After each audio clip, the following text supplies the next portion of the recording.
Okay, hello everyone. It is 1 p.m. Eastern Standard Time, so I'm going to get us started here. Welcome to this month's Flatpage webinar, How to Pitch Your Book to a University Press. I'm Siobhan Carroll, Flatpage's Executive Assistant. I'll just share a few housekeeping things before we get started. So the meeting is being recorded, so if you're a guest, you can just go ahead and keep your camera off and stay on mute. The recording of the meeting will go up on our website after, so that's a great way to share this topic with friends or colleagues who you think might be interested. It also means it's there if you want to go back and re listen to any part yourself, and you can also check out past recordings. We host these webinars monthly, so feel free to follow us on social media or check back to learn more about any of our upcoming topics. Today's presentation will be led by our acquisitions editor, Eli Bortz. During Eli's talk, you can feel free to add any questions either to the general chat or you can message them to me directly, and then I can share them with Eli during our Q&A, which will happen at the end. So without further ado, Eli, I will pass it along to you. All right. Hopefully everybody can hear me. Um, Good afternoon, good morning, wherever you are in the world. I'm Eli Bortz, acquiring editor for Flatpage. And in a previous life, I was acquisitions editor at several university presses. So hence the reason I'm kind of here today sharing what I know about how to pitch university presses, what they're looking for, what it's all about, what they're, that's it. So let's get started. Let's see. Uh, to start with, let's talk about the state of scholarly publishing right now, because it's not just university presses, it's also for-profit publishers. There are roughly 160 university presses in the United States, and that's and around the world, of course. There are several affiliated university presses that are technically part of American universities, but they're located elsewhere in the world. But in general, 160-ish. That's a lot of publishers. They don't operate in the trade New York system. They're doing their own thing. And the for-profit publishers are a little different. They tend to focus on, obviously, they have different financial expectations, financial goals. They're also a much smaller part of the ecosystem. There's not as many, obviously, for-profit publishers, but these are places like Elsevier, Springer, Wiley, those kind of things. I would also include probably Norton and several others, and Flatpage, frankly. The state of it is completely different if you're talking about for-profit publishers or university presses. Most university presses are obviously intended to publish mostly scholarly work, monographs, that sort of thing, tightly focused work that's done on a by tenure track faculty or specialists of some form or fashion. Most of them are going to be narrow audience. They just are. These are specialists working on specific scholarly projects. Uh, the revenue, of course, comes into play because, ironically, even though academic monographs constitute a majority, a clear majority of what university presses publish, uh, they are not the main revenue drivers. Those ironically come from a smaller slice of the university press pie, if you want to call it that. That is trade nonfiction, stuff that appeals to a broader audience. Now, how do we get there? Let's see. You have to understand first what the university press is. What are they looking for specifically? You have to understand that press inside and out if you are coming in as a stranger, or as a new author, someone who hasn't experienced it before. Let's see. The trade nonfiction side basically constitutes the main sales revenue driver for scholarly publishers, both in the university press world and in mostly for profit. Think of, if you're thinking what trade nonfiction what kind of trade nonfiction a university press is publishing. Think of Penguin, Random House, Simon and Schuster. These are popular histories, politics, sports, culture, memoir, that sort of thing. Obviously done on a much larger scale, but for a university press, the rules remain the same. These have to be open to both scholars and non-scholars. They have to be accessible. They have to have authors who can speak to a general audience as much as possible. Oh yeah, so this is kind of the subjects in general, kind of what we're doing here.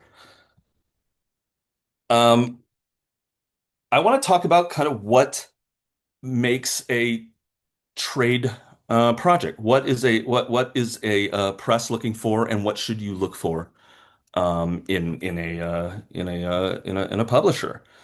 Um, the audience has to be beyond academia, obviously. It's got to appeal to either an informed readership or someone curious about some aspect of a subject.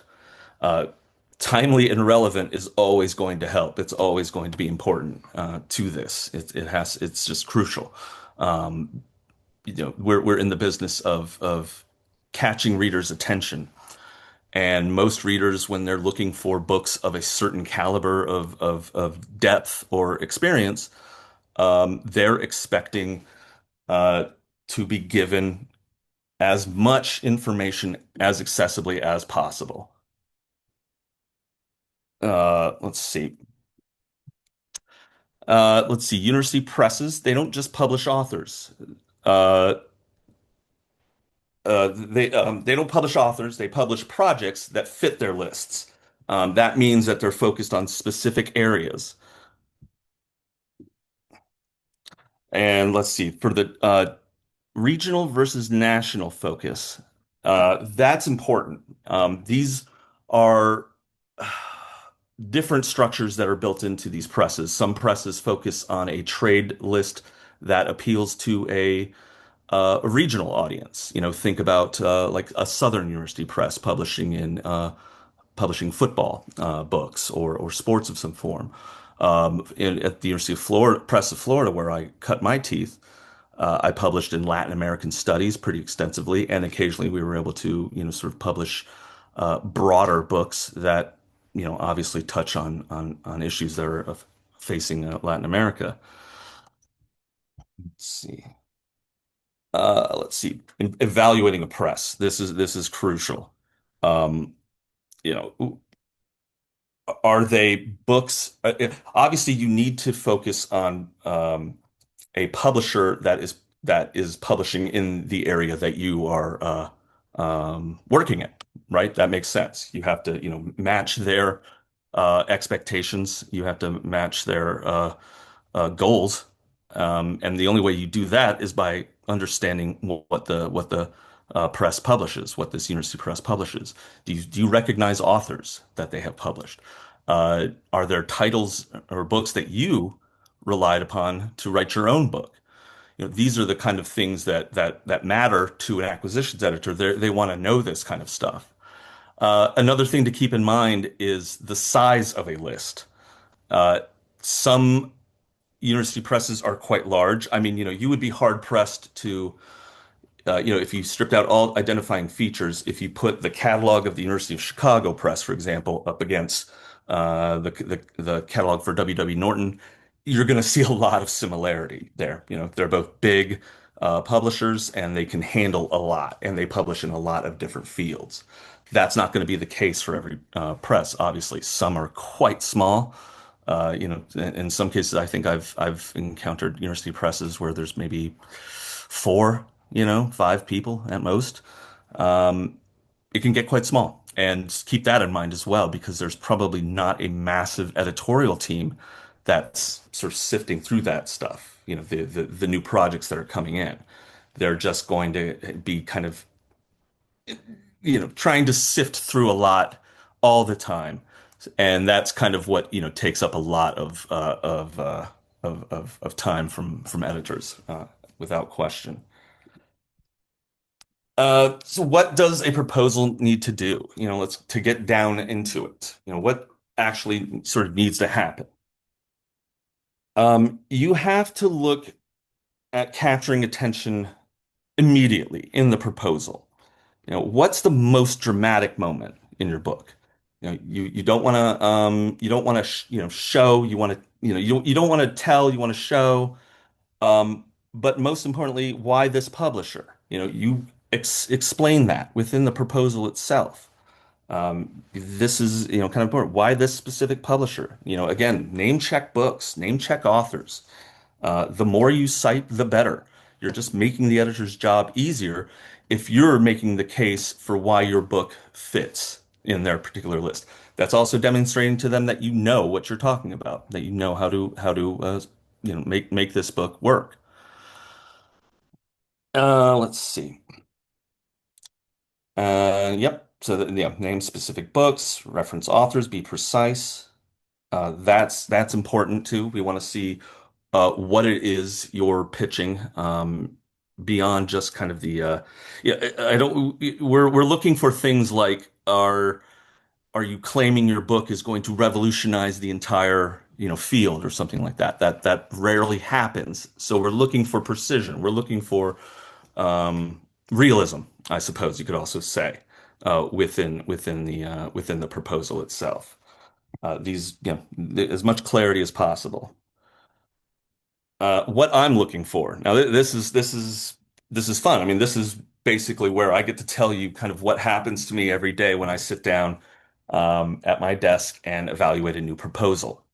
The first, I sort of think about it in terms of passes, first, second, and third pass. The first pass I call is readability. Is the proposal easy to navigate? Is it obviously, is it formatted and structured in such a way that this suggests that this is a professional author or this is an author that's committed to their project? Um, Unfortunately, structure does matter. Uh, you know, the shape of the document, the physical document in question that you're sending matters. It tells us basically that you can jump through the hoops of what university presses demand. That's sort of one of the key things. That's the first check we're looking for. Like, okay, this author knows what they're talking about. They know how to work with a publisher, and they've done their research. The second pass, once I've determined that the inside and the guts of the proposal are solid, the bones are there, the idea is clear and well presented, in a compelling fashion. Um, then you start digging a little deeper because you know that this is an author you could potentially work with. How's the match of the topic? Does this focus help build the list that I'm building, either, in terms of a larger national, trade nonfiction list, or a very specific trade list devoted to, again, a specific subject, whether it be Latin American studies or sports or something along those lines. Um, you know, the most, the biggest thing coming out of the second pass is, can I easily make the case that this is a trade book, that this is a true trade book, that this is written for a general audience? I have to be able to make that case to everyone else at the press pretty easily. If you're having to struggle to explain why a book has a potential trade appeal, you probably have lost the battle already. It has to be obvious to just about everyone that there is a larger audience for this, that people are, general readers are going to could care about this if we get the book, the title out into the right set of eyes.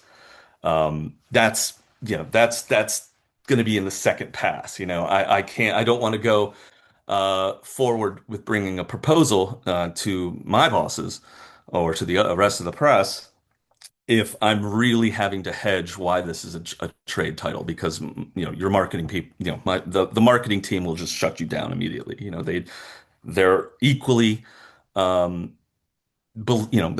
pressed for time, and they don't have a chance to work on a lot of trade titles. They have, they do a very small number of trade titles that demand an unequal amount of time, because they still also have to, sell a majority of academic, the academic monographs that make up the list. It's a very sort of, it's a contest. It's a contest for detail and attention, to be sure. So now the third pass. Let's say everything has made sense in this. There are stages where I have sent full proposals out to, if you want to call it peer reviewers, at the early stage, if there's enough of the original manuscript available, if there's 2 or 3 chapters already written, that's going to help make the case. And I'll tell you why in a minute, why we sometimes move quite quickly in these cases. But regardless, peer review is mandatory. Always has been, always will be. I mean, that's kind of the stamp of approval that university presses give to, that's important for faculty, obviously, for tenure and promotion purposes. Not so, not so important for the trade author, obviously, but it's still part of the puzzle. I'm trying to think of instances where you wouldn't, be bringing a book up for peer review, and I mean it's got to be like very limited cases, like maybe art books or something like that. But even then, you still have people looking at it. In any case, uh, let's talk about the university press process, the overall, because we've already talked about, peer review. Now, there's also what's called editorial board approval, which is technically the stamp of, of approval for publishing. What happens is every project that I bring in and uh, in whatever capacity as a trade or academic manuscript has to go before the an editorial board. That board usually is consisting of 6 to 10 to a dozen faculty members from that parent university, or if it's what we call a consortium university press that represents many universities all at once, then there'll be a representative from each of those universities. Regardless, what the board is doing is looking at the material that we have and whether that may be that may be um, in my cover material to the editorial board. I might very well utilize that original proposal. If it's a great summary, if it really hits every point.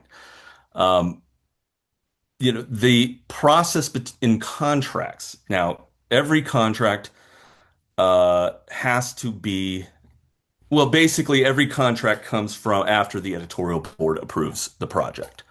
Now, there's something called an advance contract, which for proposal purposes is very much, part of the discussion here.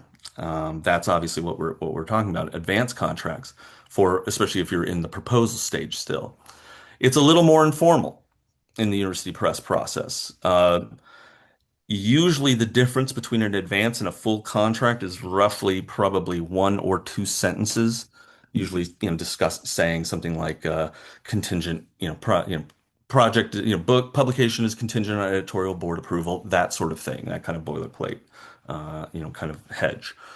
That's about it, though, between in terms of language uh, between the contracts. Now, what happens is, of course, if you're under advanced contract in the proposal stage, your full manuscript still has to go to the editorial board at the end, and it still has to be vetted through full peer review.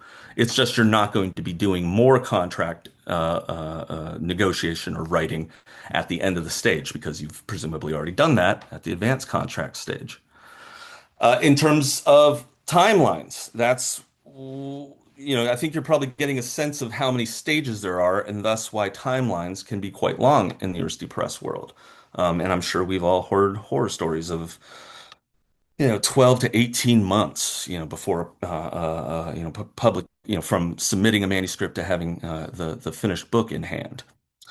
That's kind of the reality of the situation. Again, you're talking about, let's say, the last press I worked for was University of Notre Dame Press before I came to Flatpage, and we had a staff of about 10, and we tried to publish about 60 books a year, thereabouts. Probably, I don't know if we hit that often, but we tried.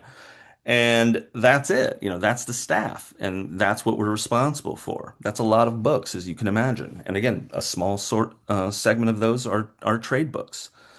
So timelines can get pretty long, and there are horror stories. That's just the reality, and something you need to be prepared for. That, there's really no way around it. Now, I've seen some university presses moving, a little faster these days. I suspect some presses are kind of retrenching in terms of how many books, just in terms of raw numbers they publish.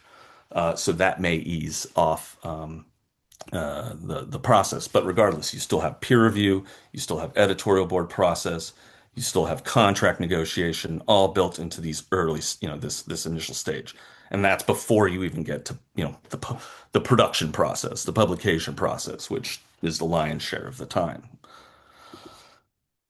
So let's talk about kind of the nature of university press publishing. These are things you're going to want to think about at the very earliest stages, at the proposal stage. So you've got the story, you've got the proposal here, you've got the hook that draws the reader, the editor in as the reader. You make the case for your book, why it fits for this list. Uh, there's another thing that I want you to think about at that stage when you're talking about submitting a proposal. If you've gotten to know the university press, that matters. That's obviously incredibly important. But another thing that you should take into consideration these days is that politics can be a factor. I'm sure I don't have to tell anyone who's watching this, listening to this, that universities in general are in a fairly beleaguered state, under the gun, and that can be pretty terrifying at times. And be frank, you're used to having to make the case for your books to your colleagues, and your editorial board. What you're not really thinking about are, say, the board of governors watching your publications carefully, or outside parties with a vested interest in some aspect of the politics of the parent university have objections to a certain book or type of book that this press is publishing. Make your the most important thing is make yourself aware of the state of the university. What kind of forces are they facing right now, like, in terms of state pressure or national pressure? Because it's going to make a difference. It does. There's a wall certainly between a university press and the university itself, but it's just not feasible to think that politics doesn't play some factor in these days. And frankly, that's why places like Flatpage matter, I think, because there is no vested uh, um, agenda. We are here for books. We are here for books that push a point or make a case in a fresh way. Um, it's nice at this time to not have to worry so much about the politics. So please, you keep that in mind if you're approaching a university press. Uh, and that also includes institutional alignment. Yeah, that's really important, because some universities are affiliated with outside groups in a very sort of intimate way. Make yourself aware of every aspect of that press. That's probably one of that's probably one of the most important things to walk away from uh, at the proposal stage. Just have total awareness of the institution that you're approaching, and why you're approaching it, and make sure that you want your name attached, to that university, because on the spine of the book is going to be the name of that university forever. That's your publisher, and it's going to be right below your name. So keep that in mind. And that is it. I would love to hear questions Anything we have, Siobhan, if you were there? Yes, I am here. Thank you so much, Eli. I'm gonna hop back on camera, and you're welcome to do so too if you want to for the Q&A. Oh, sure. I've got a lot of questions actually, so we can dive right in. I'll start with one that's here in the public chat, which is, what's the sweet spot as far as word length for a proposal that will attract an editor's attention? The sweet spot in terms of length, you said? Exactly. Yes, in terms of Yeah. word length. Yeah. So overall word count. You're talking about if the manuscript is going to be somewhere between, say, 80,000 to 100,000 words, or maybe even 110,000 words, no one's gonna blink an eye. That's pretty standard for manuscript size.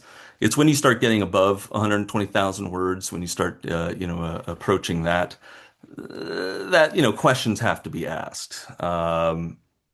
It's not a huge deal, but if you start climbing up into like 200,000 words and stuff, and then, there's got to be there's going to be have to be a little more serious conversation. So that's pretty much the sweet spot. As long as you're just somewhere right around that 100,000 mark, below is nice, above is okay. That's kind of it. It's very much a kind of a comfort zone. Good question. Thank you. Hey, the question asker actually followed up, thank you, Ray, asking, like, what about the actual proposal itself? Oh, the book proposal itself. Oh, good. Yeah. Okay. So yeah. So, I mean, you don't want to overwhelm. I don't know that there's any hard and fast rule on overall proposal length. I think if you can sum up your book in 3 or 4 pages, that helps. But again, the most important thing I'm looking for is how you've organized the proposal. Have you outlined clearly what the chapters are going to be? Have you outlined the idea? That's most important. I'll tell you, sort of a secret for editors. Most of us are able to make a decision on taking on a project by the second or third page of a proposal, quite literally. Um, Obviously, if we're feeling inclined to it, then we're going to dig deeper. And even if we come away from those first initial pages, not feeling sure, I'm going to dig a little deeper regardless, but those first pages matter more than anything, in terms of presenting yourself as a writer who knows what they're talking about, who can speak clearly, who can write clearly. That's what I'm looking for. I'm looking for a clear idea, and I'm looking for a clear sense of who you are and why you're interested in the press. That's what I need to see in those first pages. So don't worry so much about length of a proposal. Don't make it a book. We don't need a book length proposal, I suppose. But you're allowed to go into some depth. We expect some depth, especially if it's a very, very big topic, if it's a topic with a lot of, facets to it. But yeah, that's a great question. Great question. Thank you. Oh, thank you. This question was asked before you got to this part of the presentation. You spoke pretty extensively about peer review for books. This Yeah. question asker was asking specifically about peer review for trade books, so I don't know if you have Yes. any additional details you want to share. Yeah. Yeah. So, I mean, again, it depends, right? Like for a trade book, it can be anything at a university press. The University Press of Florida used to publish and still does, publish books on nature, hiking, kayaking, that kind of stuff, based on Florida. That's a weird peer review, but you still have to have someone outside the university press signing off on the project, and that means you're going down some weird rabbit holes if the project is a little, out there. If it's a nature book, you're definitely going to be contacting either other travel writers who are, pretty prominent, asking them if they can help, if they can either review the proposal or the manuscript and give you a written report. That's pretty much that's going to happen every single case. That has to happen every time. I don't, it's just one of those things. An editorial board has to have some sort of outside perspective on a project, no matter how sort of unique or um, counterintuitive it might see, to bring in like an expert or a scholar of that subject. You're not going to bring in necessarily like I don't know, an environmental historian to read your kayaking, manuscript, but you are going to be bringing in hopefully someone who knows that subject. So yeah, it can get tricky, but peer review is going to be standard, and yeah, it's sometimes it's not easy to identify exactly who the peers should be, but we get there usually. Thanks for the question. Great. Okay, up next, we're wondering, how do you tell if your book is a good fit for the publisher, and how do you explain that in the proposal? Well, again, so fit.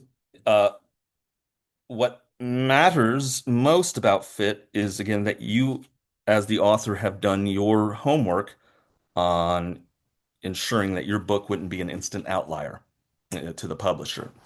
If you can, again, if you can make the case within your proposal of three or four titles that maybe even I've been responsible for publishing, that helps me understand that you know what it is I'm seeking. That tells me that you're an author I need to have a deeper discussion with.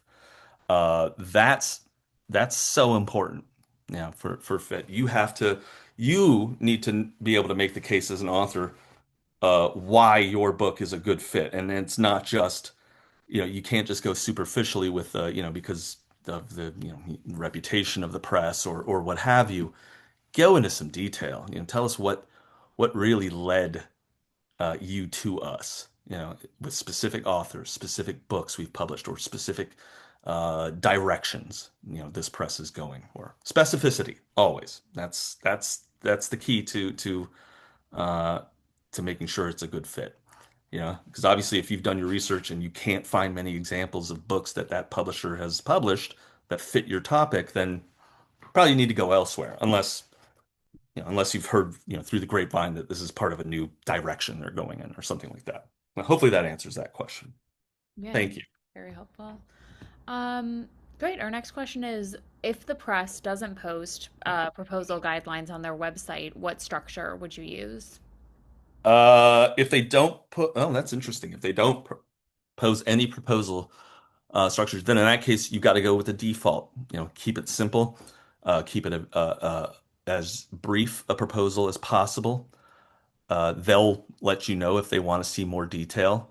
But that tends to suggest that maybe they're running a little more informally when it comes to proposal consideration, that maybe they're not quite looking for you to jump through a certain number of hoops, that maybe you can get away with just 2 or 3 pages of a summary of what you're what you're proposing, and keep it pretty broad. You still should always go into depth into what the book will look like. I mean, that helps a lot, and I see that left out sometimes from proposals. It helps if you have a sense of what your chapters are going to look like, even if you're at the very earliest stages. Just, give us a sense of the meat of the work. That matters a lot. So yeah, hopefully that answers that question. Thank you. Here's a great question. We talk a lot about what makes a successful book, but what makes a book unsuccessful, specifically Ah, with University Press? oh, wow, an unsuccessful book. Geez, that's a good one. I mean, yeah, there's certainly been there's plenty of disappointments along the way. I don't know that I've ever really, I don't know that I've ever published a book that I would consider a failure. Maybe it didn't reach the audience I was hoping it would, but you can never say never. I mean, I've seen, books that have been published, 4 years prior that suddenly are, discovered by a magazine writer or something like that, and next thing you know, your book is selling again. I've never written off any book I've ever published. I've never, seen a title and thought, oh man, this just, this just didn't work. You have to be. you have to be realistic in the university press world about book sales. Book sales are pretty rough. You're used to, again, seeing monographs mostly in your career that if you're publishing, if you're selling several hundred copies of that book, then you're doing pretty well. Obviously, your trade titles need to sell much more than that to be considered a trade book because, again, that's where a lion's share of sales revenue is expected to come from. So, I don't know. I've never seen a book that I've never published a book that I would consider a failure. Maybe the audience wasn't as robust as I thought it would be. Um, but I've been surprised, over 20 years in this field, by books that I thought, had just not taken off. They sold, maybe, 150 copies, and I was like, God, what happened here? But then you run into a scholar who knows that book or knows or used that book in their graduate course, and then you think, wow, okay, it made a difference. I mean, that's kind of what I suspect keeps most university press editors going is the numbers game isn't what we're in it for. It's where you see that book in later years, where it pops up, where it comes from, where it comes out in strange ways. That's what we live for, as editors, without question. So, yeah, no failures, just harder books than others to sell, I think, in my opinion. That's great. Thank you. Okay, this one's a little bit more for you, your current experience. Is it more common for authors to find you as an acquisitions editor or for you to find them and reach out yourself? Almost always more common for me to seek out authors. I mean, I love when someone, comes out of nowhere with an excellent proposal, but that's pretty few and far between. Most acquisitions editors, they're having to do the real legwork of meeting authors. And, you typically, editors do that typically at academic conferences if they're in the university press world. That's again where, 75% of your time is devoted to is the academic side of the list. But you know, you're probably going to be having to take the initiative most times. It might just be a simple email, sent to a potential author, someone that you have encountered through the grapevine, and maybe nothing happens. But then maybe a month later, that author has a proposal, and then they come back. Um, but for the most part, it's about seeking and finding and making the case for your press. Making the case that your press can do right by this book better than another press. There's that negotiating aspect to the job that uh, that's one of the more interesting aspects. It's almost, I guess, sales work. You're trying to sell your publisher to authors. So you have to be clear-eyed about that. But yeah, hopefully that answers that question. Great. I know you talked about timeline in your presentation, Yeah. and this question asker is asking specifically if you have any tips to speed up the publication timeline. Uh, um, well, I mean, up until editorial board approval and production start, the timeline is kind of out of your hands. I mean, you're as an author, you've either sent your proposal in and it's being evaluated internally by the press, and you're not sure how long that will take, or you've got a full manuscript that's out to peer reviewers, and you still don't know how much it will take. The author, the editor should be able to give you a general timeline. Most peer reviewers, I try to ask them to get their work done between, 6 to 8 weeks, no more than that. And that usually holds pretty true. But after the editorial board approval, let's say after start of production, I mean the very first thing you can do as an author, if you're talking about really wanting to speed that publication timeline up, is to make sure your manuscript is like down to the last letter by the books of the publisher's production standards. And they're gonna every publisher would provide you with that specifically what they need to see in terms of formatting and just in terms of the raw document itself, the file. uh, delivering the cleanest version of the book is going to help speed the process every time. The fewer problems that editorial encounters when they're first digging into copy edits and and having to paginate lay out pages and things like that, the fewer problems that exist in the original document, the smoother it goes every time. But again, you're still up against forces beyond your control, beyond even the publisher's control, just in terms of production, just in terms of just the raw producing of physical books. That sometimes a publisher can has very little control over that, especially if there's backups. If there's an incredible reduction of actual book producers now. They're under quite a bit of pressure as well. So there are things that you simply cannot do, in terms of reducing timeline.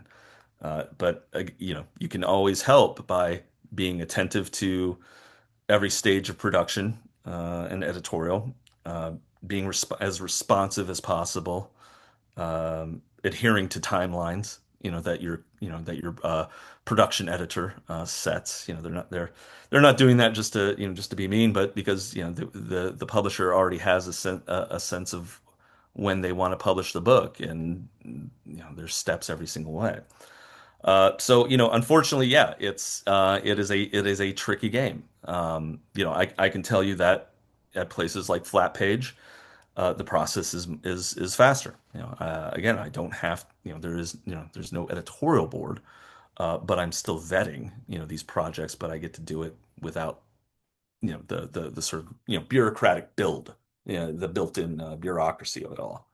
And that saves a tremendous amount of time. And in terms of producing a book, the technology has come pretty far. Uh, as long as as long as your book maker isn't buried under tremendous backlog or something like that, you can kind of control time a little better on that front these days, but only just. So I don't know. Does that answer? Hopefully that answers the question. I would say it definitely does. I'm continuing to be cognizant of people's time here, but I think we definitely can fit in at least one more, if not two more questions. Please. We're wondering, how do you make a meeting with an acquisitions editor at a conference? Oh, at a conference. Well, yeah, that's interesting because usually it's the opposite. I'm usually the one making appointments at conferences before I even set foot in the conference hall. For an author to want to schedule a meeting with an editor at a conference, I mean, I would welcome that every time. And the way you do that is you simply reach out to that editor. Most of our emails are publicly available. If you're certain, if you know that press is going to be there, and you know that editor is going to be at that specific conference, then drop them a line. Let them know. Let them know as early as possible, obviously, because for a conference, I tend to set my schedule uh, about a month in advance, not sometimes 3 weeks or so. You don't want to book too early and then people forget, but you also don't want to book too late and then miss available windows. Um, so yeah, I mean, if you want a meeting with an author or with an editor at a conference, then drop them a line with enough time, and it's most likely going to happen. They may ask for like some sample material, not the formal proposal at that stage before they have the meeting with you, like maybe just a quick summary or something like that, just to familiarize themselves with your work. And obviously they would come back to you and say, "Oh, this isn't really what we're doing." But I'm happy to talk to you, but this isn't really right for us. That at least would set expectations. But if it is right, then that editor is probably very much going to want to sit down and talk with you, and would be thrilled that you took the initiative to reach out. That just makes their job easier, and that helps every step of the way. Well, that's a good question. Thank you. Great. Fantastic timing, Eli. You brought us right up to our time that we promised our guests that we Mm. would let them go. So, thank you so much to you. Thank you again to everyone who joined us. Thank you for participating in the chat and for all of your great questions. Again, this is recorded, so if you missed anything you want to review or you want to share the webinar, please just keep your eye on our website. It will be up soon. All right. Thank you so much. Thank you.